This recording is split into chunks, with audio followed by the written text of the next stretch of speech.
ಇವತ್ತು ಪ್ರಮಾಣ ವಚನ ಸ್ವೀಕರಿಸೋರು ಯಾರು ಅನ್ನುವಂತ ಗೊಂದಲ ಹಾಗೆ ಮುಂದುವರೆದಿದೆ. ಆ ಪಟ್ಟಿಯಲ್ಲಿದ್ದ ಎಲ್ಲರಿಗೂ ಅವಕಾಶ ಸಿಗುತ್ತಾ ಅನ್ನುವಂತ ಕುತೂಹಲ ಇದೆ. ಇದರ ಮಧ್ಯೆ ಪ್ರಮಾಣ ವಚನ ಸ್ವೀಕಾರ ಕಾರ್ಯಕ್ರಮಕ್ಕೆ ಸಿದ್ಧತೆಗಳಾಗಿದೆ. ಕೆಲವೇ ಕ್ಷಣದಲ್ಲಿ ನೂತನ ಸಚಿವರ ಪ್ರಮಾಣ ವಚನ ಸ್ವೀಕಾರ ಕಾರ್ಯಕ್ರಮ ಆದರೆ 5 ಗಂಟೆಗೆ ಲೋಕಭವನದಲ್ಲಿ ವೇದಿಕೆ ಸಜ್ಜಾಗಿದೆ. ಬ್ಯಾರಿಕೇಡ್ ಅಳವಡಿಸಿ ಬಿಗಿ ಭದ್ರತೆಯನ್ನು ಕೈಗೊಂಡಿದ್ದಾರೆ ಪೊಲೀಸರು. ಒಬ್ಬೊಬ್ಬರಾಗಿ ಲೋಕಭವನಕ್ಕೆ ಆಗಮಿಸ್ತಾ ಇದ್ದಾರೆ ನಾಯಕರು. ಪ್ರಮಾಣ ವಚನ ಸ್ವೀಕರಿಸುವಂತ ಸಚಿವರ ಪೈಕಿ ಅಂದ್ರೆ ಇವತ್ತು ಶಾಸಕರ ಪೈಕಿ ಮಧು ಬಂಗಾರಪ್ಪ ಬಂದಿದ್ದಾರೆ, ಚಲವರಾಯಸ್ವಾಮಿ ಬಂದಿದ್ದಾರೆ. ಲೋಕಭವನಕ್ಕೆ ಆಲ್ರೆಡಿ ಬಂದಾಗಿದೆ, ಅವರು ರೀಚ್ ಆಗಿದ್ದಾರೆ ಅನ್ನುವಂಥ ಮಾಹಿತಿ. ಒಬ್ಬೊಬ್ಬರಾಗಿ ಲೋಕಭವನದತ್ತ ನಾಯಕರು, ಪ್ರಮಾಣ ವಚನ ಸ್ವೀಕರಿಸುವಂತ ಶಾಸಕರು ಆಗಮಿಸ್ತಾ ಇರೋದು ದೃಶ್ಯ ಗಮನಿಸ್ತಾ ಇದ್ದೀರಿ. ಲೋಕಭವನದ್ದು ಹೆಚ್ಚುವರಿ ಪೊಲೀಸರನ್ನು ನಿಯೋಜಿಸಲಾಗಿದೆ. ಒಬ್ಬೊಬ್ಬರಾಗಿ ನಾಯಕರು ಬರ್ತಾ ಇದ್ದಾರೆ. ಬಟ್ ಈಗ ಕುತೂಹಲ ಇರೋದು ಆ ಪಟ್ಟಿ 20 ಜನರ ಪಟ್ಟಿಯಲ್ಲಿ ಎಲ್ಲರೂ ಪ್ರಮಾಣ ವಚನ ಸ್ವೀಕರಿಸ್ತಾರಾ ಅಂತ. ಯಾಕಂತಂದ್ರೆ ಗಾಯತ್ರಿ ಶಾಂತೇಗೌಡರಿಗೆ ಇಲ್ಲಿ ತನಕ ಫೋನ್ ಬಂದಿಲ್ಲ, ಮುಖ್ಯಮಂತ್ರಿ ಕಡೆಯಿಂದ ಫೋನ್ ಬಂದಿಲ್ಲ. ಏಕೈಕ ಮಹಿಳಾ ಮಂತ್ರಿಯವರು ಇವತ್ತು ಅವರು ಪ್ರಮಾಣ ವಚನ ಸ್ವೀಕರಿಸಿದ್ರೆ ಕ್ಯಾಬಿನೆಟ್ ಅಲ್ಲಿ, ಬಟ್ ಅವರಿಗೆ ಫೋನ್ ಬಂದಿಲ್ಲ. ಇದು ಕುತೂಹಲ ಕಾರಣ ಆಗ್ತಾ ಇದೆ. ಇದರ ಮಧ್ಯೆ ಬಂಡಾಯ, ಶಾಸಕರ ರಾಜೀನಾಮೆಯ ಬೆದರಿಕೆ, ರಾಜೀನಾಮೆ ಕೊಡ್ತೀವಿ ನಾವು ಅಂತ.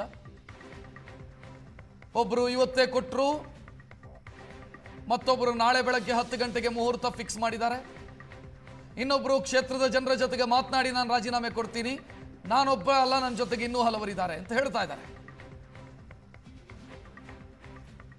ಮತ್ತು ರಾಜೀನಾಮೆ ಕೊಡುವಂತ ಬೆದರಿಕೆ ಹಾಕಿರೋದು ಹಿರಿಯರು. ಮುನಿಯಪ್ಪ ಅವರನ್ನ ನೋಡ್ತಾ ಇದ್ದೀರಿ ನೀವು ಸ್ಕ್ರೀನ್ ಅಲ್ಲಿ. ಮುಖ್ಯಮಂತ್ರಿಯು ಕೂಡ ಹೊರಡ್ತಾ ಇದ್ದಾರೆ ಅನ್ನುವಂಥ ಡೀಟೇಲ್ ಸಿಗ್ತಾ ಇದೆ. ಆಹಾರ ಸಚಿವ ಮುನಿಯಪ್ಪ ಇದ್ದಾರೆ, ಅದೇ ಕಾರಲ್ಲಿ ಮುಖ್ಯಮಂತ್ರಿಯು ಕೂಡ ಹೊರಡ್ತಾ ಇದ್ದಾರೆ. ಲೋಕಭವನದತ್ತ ಸಿಎಂ ಕೂಡ ಹೊರಡ್ತಾ ಇದ್ದಾರೆ ಸ್ವಲ್ಪ ಹೊತ್ತಲ್ಲಿ. 5 ಗಂಟೆಗೆ ಪ್ರಮಾಣ ವಚನ ಸ್ವೀಕಾರ ಕಾರ್ಯಕ್ರಮ. 4 ಗಂಟೆ 5 ನಿಮಿಷಕ್ಕೆ ನಿಗದಿಯಾಗಿದ್ದಂಥ ಕಾರ್ಯಕ್ರಮ ಈ ಬಂಡಾಯದ ಕಾರಣಕ್ಕಾಗಿ ಮುಂದೂಡಲಾಯಿತು.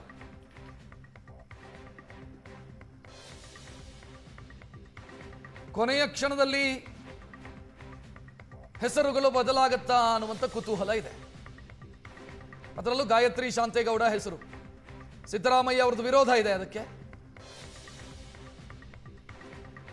ಡಿ.ಕೆ. ಶಿವಕುಮಾರ್ ಅವರ ಬೆಂಬಲ ಇದೆಯಾ ಅಂತ ಕೇಳಿದ್ರೆ ಅದೇನೂ ಇಲ್ಲ, ಬೆಂಬಲ ಏನೂ ಇಲ್ಲ. ಸೊ ಏನಾಗುತ್ತೆ ಗಾಯತ್ರಿ ಶಾಂತೇಗೌಡರ ಭವಿಷ್ಯ? ಸಿದ್ದರಾಮಯ್ಯ ಅವರನ್ನ ಭೇಟಿ ಮಾಡಿ ನೂತನ ಸಚಿವರು ಅಂದ್ರೆ ಇನ್ನು ಪ್ರಮಾಣ ವಚನ ಸ್ವೀಕರಿಸಲಿರೋ ಶಾಸಕರು ಹೋಗಿ ಧನ್ಯವಾದ ಹೇಳಿದ್ದಾರೆ. ಸಿದ್ದರಾಮಯ್ಯ ಅವರ ನಿವಾಸಕ್ಕೆ ತೆರಳಿ, ಕಾವೇರಿಗೆ ತೆರಳಿ,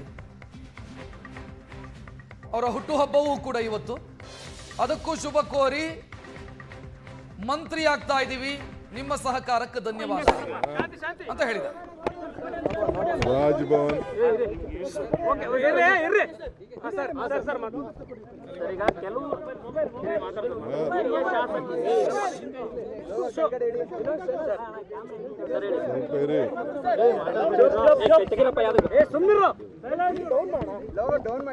ರಾಜಭವನ್ ಹೋಗ್ತಾ ಇದ್ದೀನಿ, ಲಿಸ್ಟ್ ನ ಕಳ್ಸಿಕೊಟ್ಟಿದ್ದೀನಿ.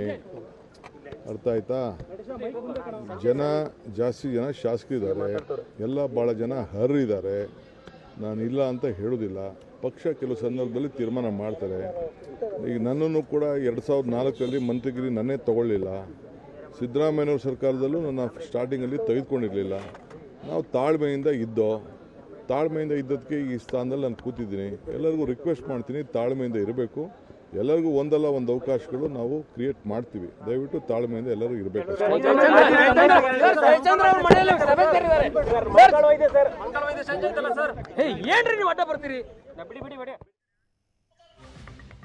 ಮುಖ್ಯಮಂತ್ರಿ ಡಿ.ಕೆ. ಶಿವಕುಮಾರ್ ಮಾತನಾಡಿದ್ದನ್ನು ಗಮನಿಸಿದ್ರಿ. ತಾಳ್ಮೆಯಿಂದಿರಿ ಅಂತ ಶಾಸಕರಿಗೆ ಕಿವಿ ಮಾತು ಹೇಳಿದ್ದಾರೆ. ನಾನು ತಾಳ್ಮೆ ಇಟ್ಟುಕೊಂಡ ಕಾರಣಕ್ಕಾಗಿ ಈ ಹಂತಕ್ಕೆ ಬೆಳೆದಿದ್ದೀನಿ. ನಾನು ಒಂದಲ್ಲ ಒಂದು ಅವಕಾಶಗಳು ಸೃಷ್ಟಿಯಾಗುತ್ತೆ, ಶಾಸಕರು ತಾಳ್ಮೆಯಿಂದ ಇರಬೇಕು. ಸಿದ್ದರಾಮಯ್ಯ ಅವರ ಕ್ಯಾಬಿನೆಟ್ ಅಲ್ಲಿ 2013ರಲ್ಲಿ ಆರಂಭದಲ್ಲಿ ನನಗೆ ಅವಕಾಶ ಸಿಕ್ಕಿರಲಿಲ್ಲ. ನಾನು ತಾಳ್ಮೆಯಿಂದ ಇದ್ದ ಕಾರಣಕ್ಕಾಗಿ ಇವತ್ತು ಈ ಹಂತಕ್ಕೆ ಬಂದಿದ್ದೀನಿ. ನಾನು ನಮ್ಮ ಶಾಸಕರು ತಾಳ್ಮೆಯಿಂದ ಇರಲಿ.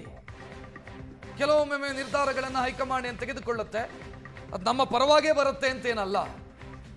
ತಾಳ್ಮೆಯೊಂದೇ ಅಸ್ತ್ರ ಅಂತ ತಾಳ್ಮೆಯ ಮಂತ್ರವನ್ನ ಮುಖ್ಯಮಂತ್ರಿ ಡಿ ಕೆ ಶಿವಕುಮಾರ್ ಬೋಧಿಸಿರುವುದು.